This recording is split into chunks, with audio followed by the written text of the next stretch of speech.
9 мая вся страна праздновала 70-летие Победы.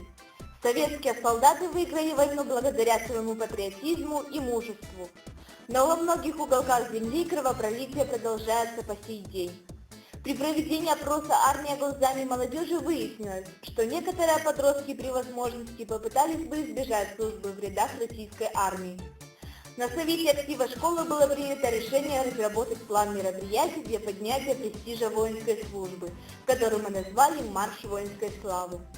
Известно, что духовно-нравственное понятие прививается с детства. В начальных классах был проведен смотр строя и песни. В старших классах соревнования выявили лучшего до призывника школы. В полотно мира вошли 149 рисунков членов Республики интересных дел. Группа детей выступила с проектами о своих прадедах, участниках Великой Отечественной войны. Многих, к сожалению, уже нет в живых. Но все-таки есть кому рассказать, как страшна война и почему так важен мир. Воины-интернационалисты по праву достойны уважения и восхищения. Каждая награда – это не только подвиг, но и боль потерь и переживаний за свою страну. После таких встреч проходит переосмысление личной шкалы ценностей, а следовательно моральных и нравственных качеств.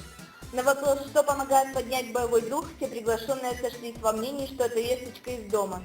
Поэтому на совете актива школы было решено отправить поздравительную открытку выпускникам, которые в данный момент отдают долг родине в рядах российской армии.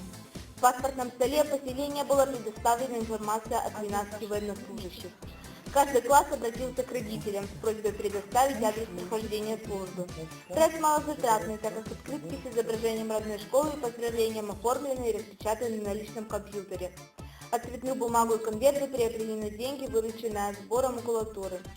По отзывам родителей солдат-срочников, это было удивительно приятное проявление внимания со стороны родной школы. Мероприятия в рамках Марша воинской славы никого не оставили равнодушными. Участники проекта были воодушевлены отзывами и решили продолжить работу в этом направлении.